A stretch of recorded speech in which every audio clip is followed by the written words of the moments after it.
everyone. Welcome to the Jeff Buller Show. Today I have with me Neel Parekh. Now, Neel has quite a fascinating story. He worked in venture capital for a while after doing his degree in San Diego. And then he started a side hustle. Now, doesn't that sound familiar? I started a side hustle in 2009. Neel started his a little bit later, but in I think the 2012-13 mark. Was that correct, Neel? Correct. Yeah. 2013. 2013. And finally left his day job. And I think we'll have a chat about this today as well. So welcome to the show, Neel. It's an absolute pleasure to have you here. Great to be here, Jeff. Excited to be here. So we're going to now. Neel is the founder of MaidThis, which is a franchise which enables people to help Airbnb owners clean their homes, their units, and accommodation, and I'm sure a bunch of others.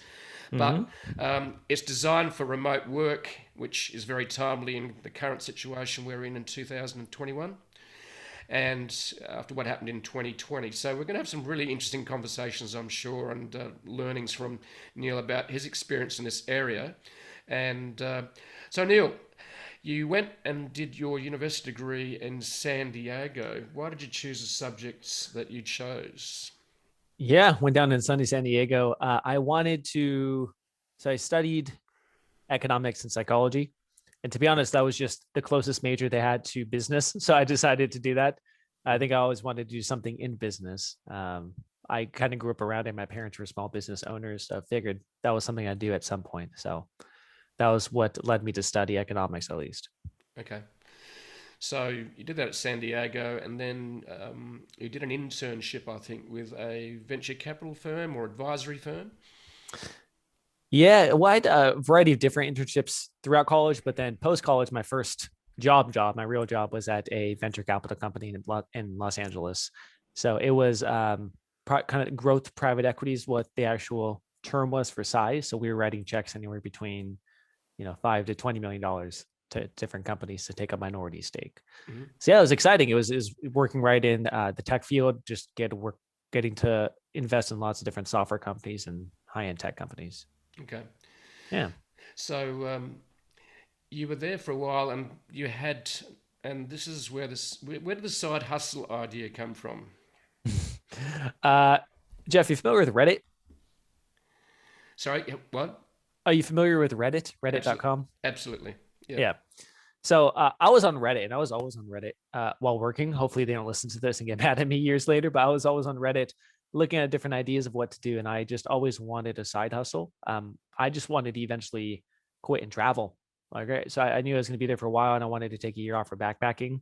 So I thought, it'd be kind of cool to have a little side hustle on the side.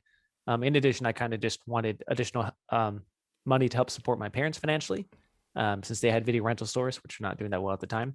Mm-hmm. So, anyways, I was trying out a variety of different things. Came across a post on Reddit, on the entrepreneur subreddit, of someone who started a cleaning company.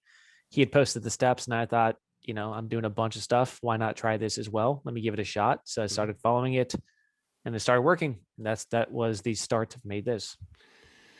So someone put up on Reddit a framework or the steps that were necessary for starting that sort of company, like a cleaning company. Specifically, just a cleaning company. That was Right. just the steps, and then Right. I took it and kind of made it my own. Okay. So tell me a little bit about MaidThis and how it operates in terms of remote, because I think this is what a lot of people would be interested in is you're obviously targeting a growth area, which is Airbnb, which I think is now valued at something close to 100 billion or something, or even more. And literally, we've both travelled the world. I've travelled through Italy and Europe in doing Airbnb, and have done that even in Australia recently. So you looked at that and said, okay, cleaning company, everyone's doing this. So how have you made it different? What's your secret sauce on this that you're going, okay, how can I make this scalable? Obviously, you've worked in venture capital companies and you realise, is this something I could take maybe globally? Obviously, it's nationally, well, it's working through America at the moment, the USA. So what was your sort of take on how to take a traditional cleaning company and make it more digital? Yeah, yeah, great question. And Jeff, if I'm honest, it wasn't this grand master plan of, all right, I got to make it digital. We're going to focus on Airbnb because I know it's going to be $100 billion company. Like it wasn't anything of me consciously doing it. It was really a case of once you get in the industry, you see what opportunities there are and they pop up, and then you take advantage of those opportunities. So a lot of what I was doing, at least to start, was just getting in the industry. And now is kind of what I'm kind of coining as a remote local company. That's what we are. And I'm seeing more and more of these pop up, especially given the pandemic. But we were doing it from the start in terms of being remote from day one, simply out of my necessity to have a side hustle while I was working at my finance job, as well as wanting to travel. I had to make this business remote. So that's number one in terms of a competitive advantage. Mm-hmm. We could recruit our offer staff around the world. We could run it lean. We have no office overhead. That means I could devote all those dollars to marketing instead. So just having a more lean infrastructure is already one big leg up. But also, Jeff, if you look at local businesses and what you're competing against, a lot of these people candidly don't know how to do digital marketing. I think Mm-hmm. I was looking at a 2017 study of small businesses, and like 45% of small businesses still don't have a website. This is as of 2017, so not even that long ago. No. So the reality is, you're more lean. You're competing against people who don't exactly know how to do online marketing yet. And what I'm kind of finding is it's also a little bit insulated in terms of a local market. For example, Jeff, you work in marketing. You know that if you have a marketing agency, you're competing against marketing agencies who might be all over the world. With a local cleaning company, you're competing against only those companies in Los Angeles or whatever locality you're in. The Mm-hmm. competition is kind of insulated just by the nature of the restrictions. So I think a lot of these are competitive advantages I didn't exactly notice. And it's so kind of coincided with the boom of vacation rentals where people are calling and saying, hey, I have this home I've converted to vacation rentals. Instead of needing one cleaning a month, I now need 7 cleanings a month because it's turning over so quickly. And then a light bulb went off and saying, oh, we should totally focus on this. You know, I use Airbnbs. I understand it. It's going to grow. So it was really just a case of being in there, seeing what's happening and just taking advantage of it. So I suppose the secret sauce is really just starting and learning. And sometimes it's the most cliche advice, right? You Mm. always hear like, "Oh, just get started, just get started." But the reality is, it is, and it's not just to build momentum, but it's just once you're in wherever you are, that's when you see the opportunities, right? You kind of have to be in the thick of it. So yeah, just really get started to see where to go. Yeah. So tell us how the actual franchise system works, and maybe tell us some of the steps, in other words, that you now have a framework you have for the business. Tell us a little bit about how it works. Yeah, sure. So maybe I could start with why we're even doing the franchise model, and why it would be helpful, which would help define the framework for it. So over the last 7.5 years, me and my team have spent way too much time with our own mistakes and figuring out how to run a remote business, figuring out how to run a cleaning business, trial and error of everything. So basically, what the franchise system is saying, hey, take everything we've ever learned, add a huge support system, and literally copy our business model to other markets. And there's been a lot of demand for people who are saying, hey, are you guys going to come over to this market? We need vacation rental cleaning here. So basically, we've packaged the system in terms of an ops manual, a training system, every single possible system we've created into a framework. And basically, we partner with franchisees. So if someone like you, Jeff, wanted to say, hey, I want to open this up in Vegas, you'd partner with us. You'd be able to get a lot of support from the MaidThis system, use our brand name. Hmm. And yeah, it's essentially partnership. That's basically what it is. Okay. So some of the challenges in this must be surely, I suppose, franchisees do a lot of the heavy lifting, is finding good staff. Mm-hmm. So tell us a bit about that challenge. Yeah. And I will be completely truthful, even at the size we're at right now in California for my home office location, finding staff is still a tough part. I think for any service-based business, that's always the bottleneck. It's kind of a chicken and egg thing. You have jobs, you need cleaners, you have cleaners, then you need more jobs, and it always goes up and down, and it's never going to be perfect. But yeah, that is a big consideration of whether we will even award a franchise to someone in a certain locality, is if they believe and we believe there is enough talent pool in terms of cleaners in that locality and the market to recruit. Hmm. Now we have all the systems of every recruiting tactic we've ever tried, stats around it, how to market, what ad to post, everything about it. But if the labor is not there, what are you going to do? And that's probably the biggest bottleneck. I would say for us, candidly, getting the clients, and I'd say maybe a lot of local service companies, getting the clients is not the hard part. Getting the cleaners or the talent is often much harder. Yeah, and that's what I was asking about really, is finding cleaners that are going to be reliable and show up. Because I have a cleaner that comes in every fortnight. I have my own place. I don't have dogs or cats, so it's easy enough to keep clean. It's an apartment. So, but I've had her, she's brilliant. I've had her for nearly 10 years.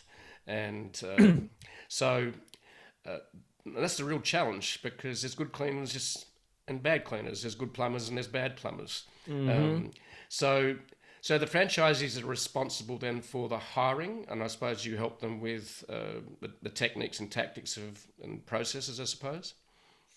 Exactly. So for example, we'll have landing pages up and say, hey, you're going to run this ad, and you run them to this landing page. When they go here, you do this, you follow this script.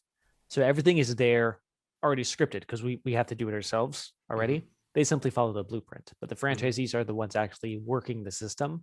It's just they don't need to reinvent the system from scratch, right? It saves a lot of time, trial and error, and money as well. Okay. So I interviewed one of the guys behind a lawn company that's now through 50 states, and his uses an app. He's got to match supply and demand. Do you help your franchisees match supply and demand as well? In an automated way, that's not the model as automated as it is. And I guess basically matching supply and demand is what the business is, right? That's what franchisees do, and that's what we do. So that'd be on the franchisees do. But just let me clarify in terms of like what the actual model is. If you have a customer who's coming to you and you know that customer is a specific type of customer and you want to match them with a specific type of cleaner, the franchisee is the one who knows the cleaners, because the cleaners were onboarded by them, who makes it with the customer, as well as the Airbnb customers and everything like that.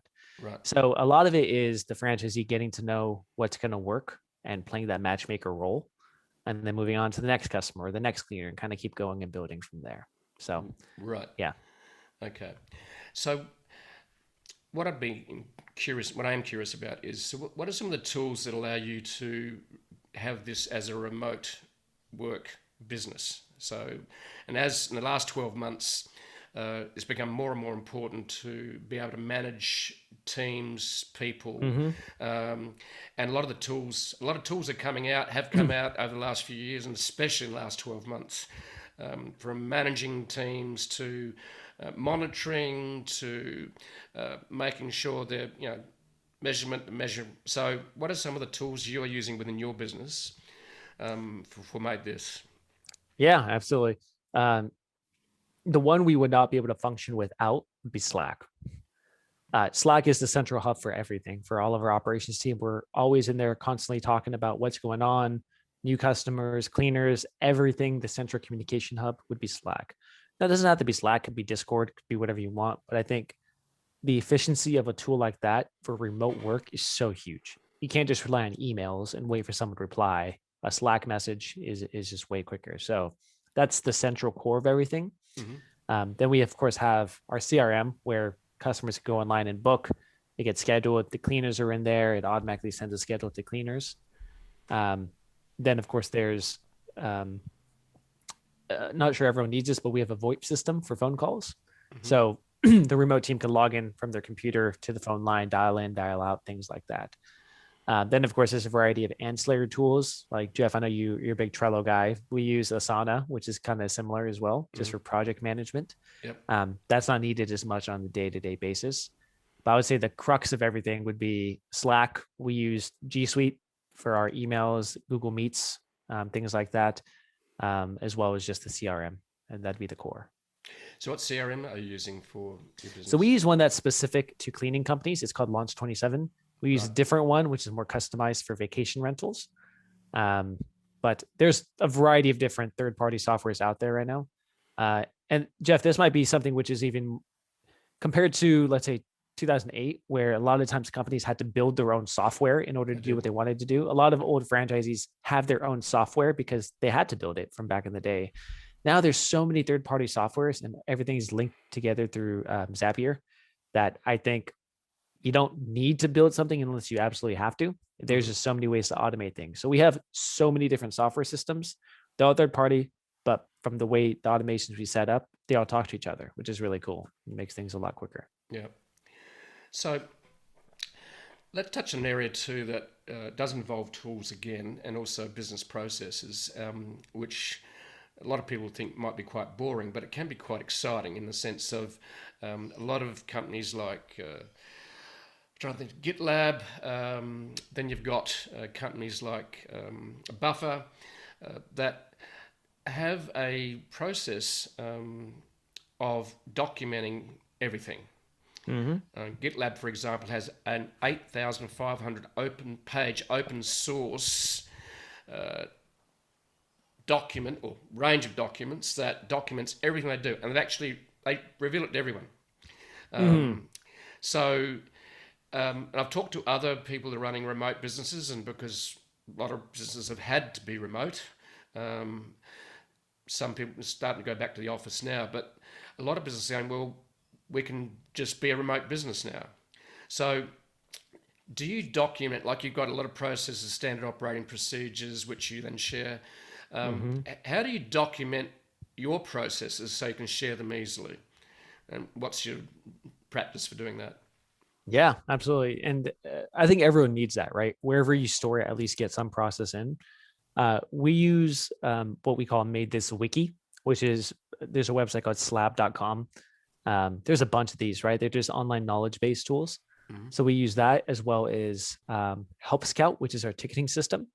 And anytime there's a new system or software or a system or operating procedure that needs to be done, that goes in one of those two different software systems in order to document permanently.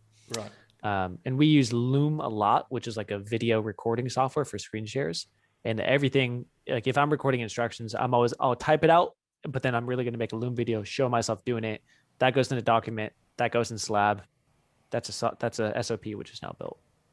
Wow. Okay. That's really cool. Yeah.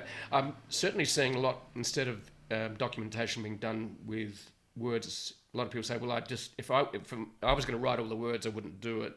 So what a lot of people are doing is just using video only, saying you're using a combination of words and video. So you say, like, you create a document and then create a video about the process in Loom as well, and then embed it. So that's an interesting take. Yeah. The reason I do that is just because the words don't have to be descriptive. It's just instructive.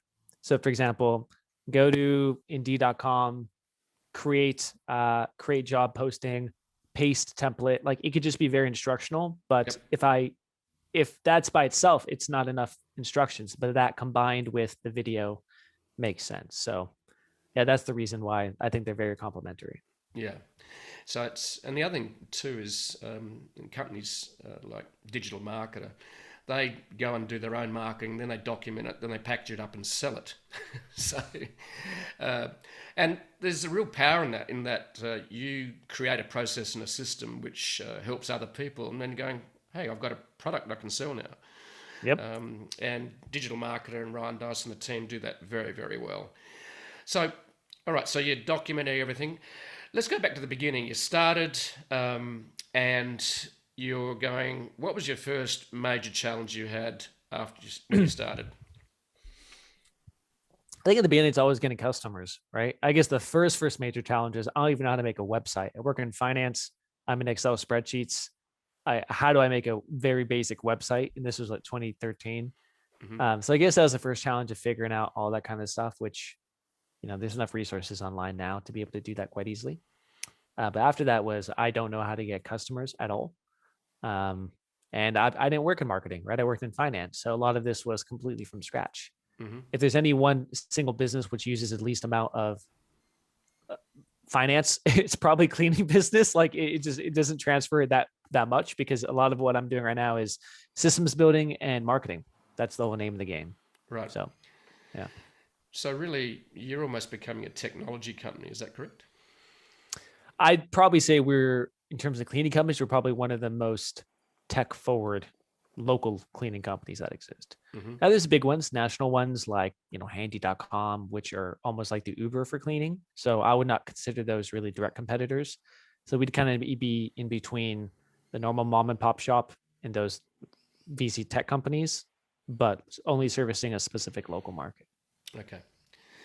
So getting customers, that's everyone's challenge as a business, isn't it? Cash is king. Cash flow is very important. So, and on that note, how did you, in terms of funding the business, you've come out of a venture capital environment, which is pretty well standard now, like everyone's. Yeah. So how have you been funding? Has it been bootstrapped entirely? How did you fund MaidThis? Yeah, entirely bootstrapped. And I think that's the beauty of having a what I call remote local business where you can do things very lean. I think I started everything originally for maybe under $1,000. I think it was $800 to get started. So you don't need that much cash to at least get going. Now, the reality is, I think if I trusted myself a little bit more and like put more money at the beginning, maybe taking out a loan, maybe put more of my savings into it, I think I could have grown much faster.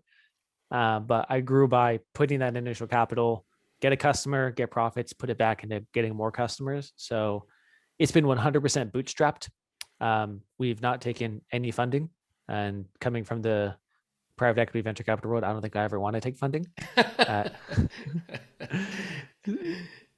Okay. So tell us why you wouldn't want to take funding. What are some of the issues with taking money from a venture capital fund? Yeah. I think it depends on goals. Now, I loved where I worked. I think they were actually very, very honest, very straight. So if you are going to go the VC route or the private equity route, it's totally fine. It just depends on your goals. And Jeff, I'd actually love to hear your opinion after this too. But for me, I wanted to create a lifestyle company. I wanted to go travel. I didn't want to compete with all these other SS Silicon Valley companies and try to reach $1 billion and sell. Like that just wasn't what I wanted. So based off of that, I knew I did not need to go get funding in order to do this. If anything, I would put more of my personal cash in, maybe get a loan and go do it. But I did not want to play in that world, the VC startup world. It just wasn't me. Yeah. So what are your thoughts, Jeff?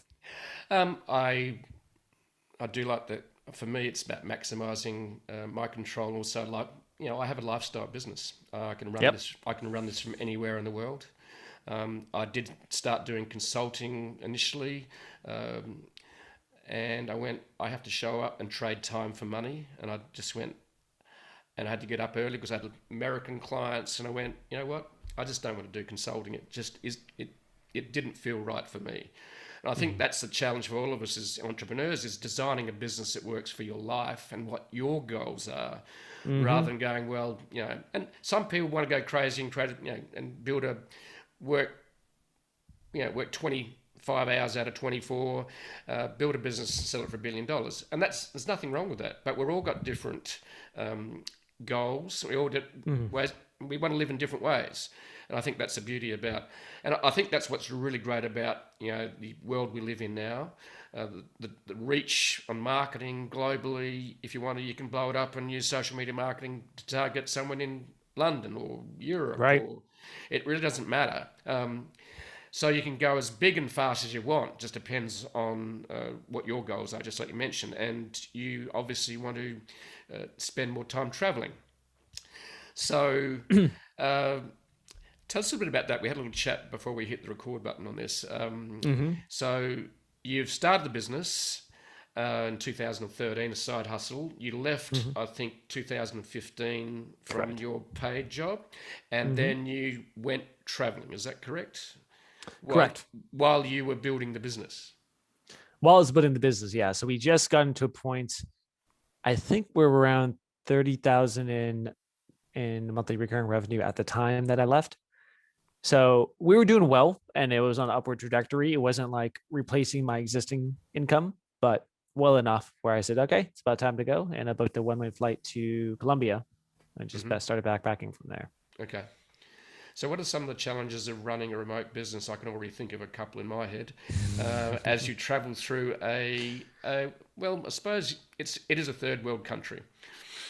Yeah, there were times, Jeff, I'm sure you've had this, where I'd be so frustrated at the bad Wi-Fi that I would pay so much money for just reliable Wi-Fi. I would pay like thousands of dollars right now. Just give me on proper Wi-Fi and I could just work from here. Yeah. So that was the biggest challenge. And after a while, I just got like a hotspot mobile for emergencies. Yep. So that was my backup solution. But I really was, the downside is you're never really unplugged. I couldn't go into like the middle of the Amazon for 5 days because I had my business support. You're always, at least in that phase, you're always tethered, and you have to be in a place which is a proper city, which has a good Wi-Fi. So the challenges are mostly around proper connectivity. Then after that, the challenge would be around productivity. I found that whenever I get to a new city, I need about a week to like understand and accept that I'm not going to have that much work because I'm so excited. I want to go do stuff and I want to go explore. And then it takes me a while to get settled. Like, what co-working space I'm going to go to? Where's my normal coffee spot? And I take a while to get into the rhythm. So understanding that there's a loss of productivity and then figuring out how you yourself can combat that. So for example, I used to work in hostels, which is like the least productive place possible. Everyone's around you just partying. And I'm like, all right, well, I guess I'll go party with them as well. Right.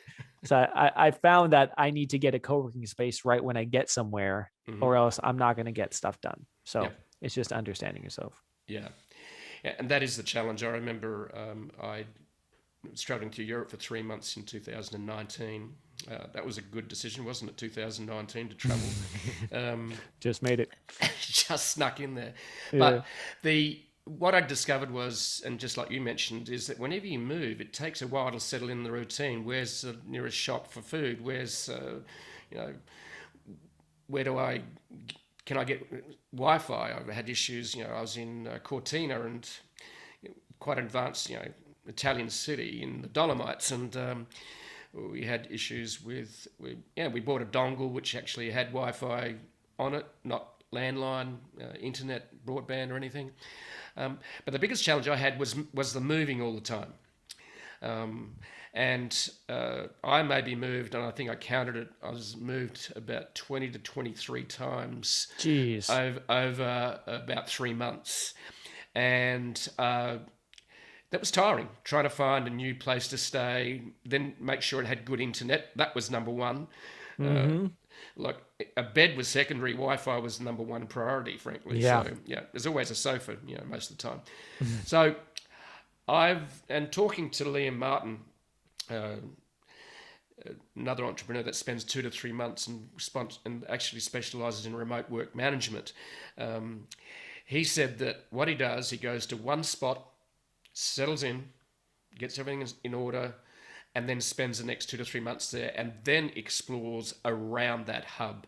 And that's the mistake I made. And I knew when I went and did that remote digital nomad experience that it was an experiment. It was a test. I wanted to see if it worked or didn't work. Yeah. Guess what? It worked. I kept the business going. But it was quite stressful getting up and moving every couple of weeks and trying to get one location that you're able to put your stake and going, I'm going to stay here for 3 months. Yep. That's sometimes very tough with Airbnb because typically they're going to be booked out, in a week here, a week there. So the number one lesson for me as a digital nomad running my business remotely, I run it remotely anyway, here I am, but moving all the time was I needed to find one place that I could put my roots down in a place I wanted to enjoy and explore, but then use that as the base. That's how I'd do it next time. I agree. And there's also this level of comfort, just having a home to go to, right? Not being completely untethered. Absolutely. Which really just makes things go a lot smoother. So. Yeah. I think it's very important to have a safe place. And I call it, I suppose, I use the two terms, place and space. Number one, you need a place that's safe, that's your home, that you can go out and do your adventures. And then on the other hand, you need what I call a nurturing space within that, where you have all the tools you need. You've got For me, I like working with two screens. I didn't do that on the trip. But if you, for example, if you were in the space for 3 months, you just go and buy a $200, second screen and plug it in, and away you go. So, and I found it a little bit limiting in that I didn't have two screens. Some people use three screens. Okay, it's fine. But I think creating a workspace that is productive and efficient and got everything at your fingertips. Now, the other challenge I will have next time, once borders open up here in Australia, because we're essentially locked off from the world, it's hard to fly out. Still, huh? Yeah, we've got tens of thousands of Australians still locked overseas because we basically have a quota system for people flying into the country. Wow. So there's a lot of horror stories behind that. In terms of it's been done for reducing the impact of COVID. I get the government policy, and you're right. I won't bang on about that, but the reality is that flying around is great, but just having that home space to actually operate from, with a good internet connection, I think is certainly the way to go. Agreed. Yeah. So fast forward to today, from when you started in 2013, what's the business look like? Tell us a little bit, like how many staff, how many locations are you in? Tell us a little bit about where you're up to today, and then some of the challenges you have. You obviously getting more and more customers. So where are you at? Where are we today at MaidThis? Sure. So MaidThis now we have about 9 office staff members, and then for cleaners who are in the system, probably between 25 to 40 at any given time. Some work a couple of days, some work more days. We are in Los Angeles as well as San Francisco, and we opened up our first franchise location in Denver in late 2020. So our revenue split, I should say, pre-pandemic was about 75% Airbnbs, 25% regular residential. Since the pandemic, that's flipped, where we're doing majority residential now and less vacation rentals, given the travel ban and everything. I already see that picking up. So as we are where we are in March 2021, we are now getting more signups for vacation rentals. A lot of existing customers are coming back. So it seems like things are really opening up. The good part about kind of what the pandemic did is I think for everyone had to get more lean, cut stuff which wasn't working, just go back to the drawing board. And I think for us, that was awesome. I figured out that we really like regular residential a lot. Like we've got really, really dialed into our customer acquisition cost systems, how much we can spend on marketing, the ROI for every marketing system for that specific niche. And it's been fantastic. So I think going forward, we're going to try to maintain a 50-50 split of vacation rental as well as regular residential, maybe even leaning more a little bit towards residential, as opposed to what we were doing before, which is highly, highly only focused on Airbnbs. Would you, is there any plans to do something like go into the commercial cleaning market, or is that a different game? It's a different game. I've thought about it since we've had some inquiries, but completely different game. So I thought it'd be better to just really hone in on what we're doing. Okay, cool. Now, are there any challenges, do you think, you must go into some cities, and you said the challenges of finding the right staff to do it. Are there some cities that you would say, is there a sweet spot for number one? And number two, are there some cities you wouldn't go into, or you've tried and just hasn't worked? Yeah, great question. We have not expanded somewhere and then pulled out. So that's never happened in terms of our own corporate expansion. So mainly what I'm looking at now is just franchisee expansion and where we would and would not go. I think what you would be looking at are places, candidly, where there's favorable labor laws, where the competition isn't insanely steep, where it's going to cost a lot of money before you're able to rank. An example, like New York, we probably would go there if there was a really good franchise who knew the system and who knew how to operate a company, who knew really good marketing. But the reality is it's insanely competitive already.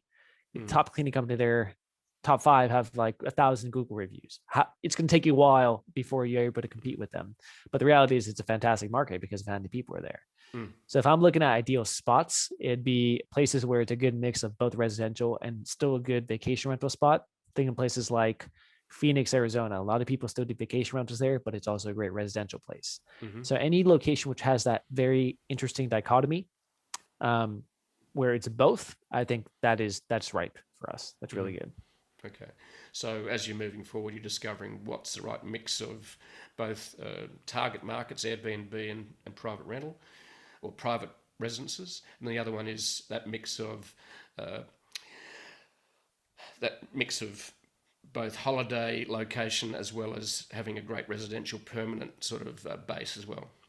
Exactly. Because if it's just vacation rentals, what happened in COVID? All the vacation rentals went away. What are you going to do? Yeah. So you got to balance it just for seasonality purposes. Yeah. You got to be careful you don't have all your eggs in one basket. I've heard that even from suppliers. It's like, don't be reliant on just one supplier or have only two suppliers. You've got to make sure that you've got a range. And I suppose for you too, with having franchisees in different cities, you again reducing your risk because you've got multiple revenue streams from multiple cities. That was part of the reason, candidly, of us expanding. One is that in order to expand to a specific city, you need to pay a lot of attention to it. You can't just do like an Uber model of saying, hey, we're here and all is going to be good, because this is still a local service. You have to provide great service, get good reviews. So it's a heavy lift. But part of it, is just diversifying risk, right? It's not just us and my company in California. Now we're going to be in multiple locations. Right. Absolutely. So it sounds like you've certainly created a lifestyle business that you can run from anywhere, which is fantastic. So once the pandemic is more under control, vaccines have been rolled out, where's the next place you're going to visit in the world? Don't tempt me, Jeff. I'm just going to go book a flight right after this from talking to you about it. So I haven't thought too much far ahead of where I'd want to go. It just depends. I think I spent most summers around Europe because a lot of people end up being over there from the nomad community, and it ends up being a really good hotspot. I don't know if Europe's going to be open or not. Tentatively next month, I'm going to go to Mexico, which is not too far from where I am. Just hop across the border, do a motorcycle trip. So I think I'll stick with small trips. And candidly, I guess on a personal note, I think one good thing which has come from being quarantined is being okay with slowing down. For 5 years, I was just, whenever I'd come back to Los Angeles, it'd be meet friends, family, plan the next trip and go. And I think it took me a while to move away from that type of lifestyle and understand that I could actually be a little bit more content with having a home base, kind of like what we talked about earlier, and maybe doing shorter trips as opposed to constantly bouncing around, right? Otherwise, I just keep chasing excitement, which, that's the other part of it, Jeff, is where once Australia opens borders, if you wanted to, if you're ever bored, you can get on a flight and have instant excitement in your life. Instant. You could just go do it. But then I think what I found is what that leads to is that you don't have to work on building that excitement at home. So that was my thoughts about it. Yeah, it's certainly been interesting the last 12 months, and I've done a lot of local trips. I've taken a long weekend, gone on a road trip for 16 days, went up to Byron Bay and back, which is a beautiful beach location in north of my state in New South Wales in Australia. And just went and stopped at places I'd always wanted to, and spent some time, and just spent 2 or 3 days in each location. So it never designed to be a digital nomad experience, even though the discipline was 2 or 3 hours each morning, sitting on the terrace, getting emails done and going through, working on projects and being in touch with the team. So, I've slowed down a lot. I go into the city less. Used to have this compelling desire to get out of the home office.